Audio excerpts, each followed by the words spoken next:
ये बात है बेलापुर गांव की। गांव में अंडे बेचने वाले भूत की काफी चर्चा हो रही थी। जिधर देखो उधर ही लोग बस इसी बात की चर्चा कर रहे थे। अरे भाई रमेश, कुछ सुना तुमने?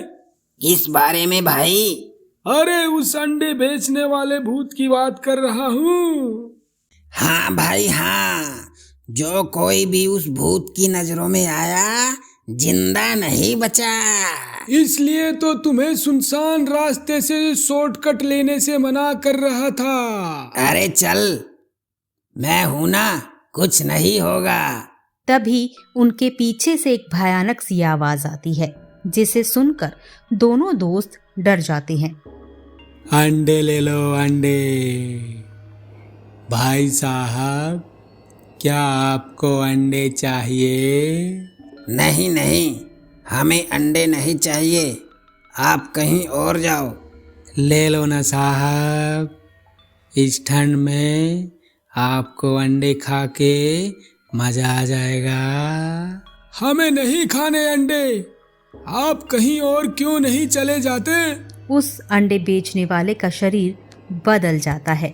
वो एक भयानक भूत के रूप में बदल जाता है और एक भयानक सी आवाज में कहता है, क्यों रे, इतना कहने पर भी तुमने अंडे नहीं खरीदे? अब मैं तुम दोनों को मार दूंगा। हा हा हा हा हा। इसके बाद वो अंडे बेचने वाला भूत दोनों को मार के खा जाता है। मनीषा अपने कॉलेज की छुट्टी में गांव में आती है। घर पहुंचते पहुंचते उसे रात हो जाती है और रास्ते में उसे भूख भी लगाती है। अरे, मैं तो घर जाने की जल्दी में कुछ खाना ही भूल गई और इतनी रात को यहाँ खाने को क्या ही मिलेगा। तभी उसे पास ही में एक ठेला दिखाई देता है। मनीषा उस ठेले के पास जाती है। अरे भैया, कुछ खाने को मिलेगा क्या? मुझे बहुत जोरों की भूख लगी है। जी मैडम, अंडा है मेरे पास, खाओगी आप? क्या? अंडे?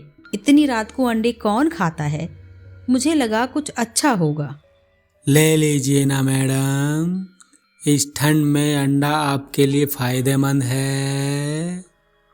नहीं नहीं, मुझे नहीं चाहिए। इतना सुनते ही उस ठेले वाले का रूप बदल जाता है और वो उसी भयानक भूत के रूप में आ जाता है। मनीषा उसका ये रूप देखकर डर जाती है।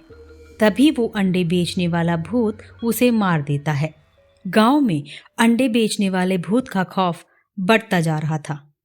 एक रात राकेश और उसकी पत्नी दोनों रात को कहीं से आ रहे थे। तभी राकेश की पत्नी को बड़ी जोरों की भूख लगती है और वो राकेश को कुछ खाने के लिए कहती है। सुनिए जी, मुझे बहुत जोरों की भूख लगी है, कुछ खाने को मिल जाएगा तो ठीक रहेगा। तभी राकेश को एक अंडे का ठेला दिखता है और वो दोनों उस ठेले के पास चले जाते हैं। राकेश की पत्नी अंडे खाने लगती है। तभी भाई साहब, आप नहीं खाएंगे अंडे? नहीं, मुझे नहीं खाने ये सड़े हुए अंडे।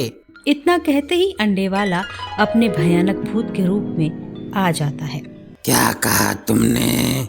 सड़े हुए अंडे? मैं तो ऐसे ही कह रहा था, माफ कर दो मुझे। क्या कहा? माफी? वो तो मैं नहीं करता। हा हा हा हा हा। इतना कहते ही वो राकेश का गला पकड़कर उसे हवा में उछाल देता है, जिसे देखकर राकेश की पत्नी जोर जोर से रोने लगती है और उसे छोड़ देने की गुहार लगाती है। तभी पीछे से आवाज आती है, रुक जाओ, छोड़ दो इन्हें, मैं अब तुम्हें और किसी की जान नहीं लेने दूंगी। इतना कहते ही वो राकेश को दूर फेंक देता है और सोनिया की ओर बढ़ता है। तू रोकेगी मुझे?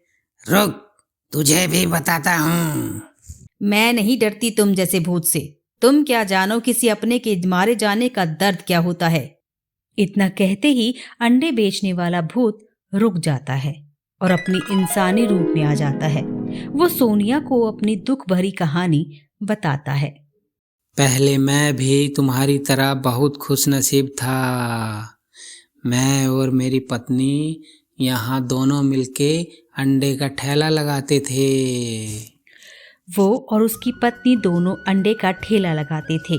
उनके ठेले पे बहुत ही भीड़ रहा करती थी, लेकिन ये सब उसी के पास दूसरे ठेले वाले को पसंद नहीं था, क्योंकि उसके ठेले पे कोई भी नहीं आता था।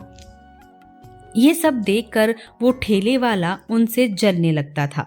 एक दिन अंडे वाले के ठेले पर कोई नहीं होता, जिसका फायदा दूसरा ठेले वाला उठाता है और उसके अंडों में चूहे मारने की दवा मिला देता है, जिसको खाने से लोग मरने लगे। इसी गुस्से में गांव वालों ने उसके घर में आग लगा दी और अंडे वाला और उसकी पत्नी दोनों जल के मर गए। मुझे पता है तुम्हारे साथ बहुत बुरा हुआ है, लेकिन उन सब की सजा तुम इन बेगुनाहों को क्यों दे रहे हो? मैं अब तुम्हें किसी और को नहीं मारने दूंगी।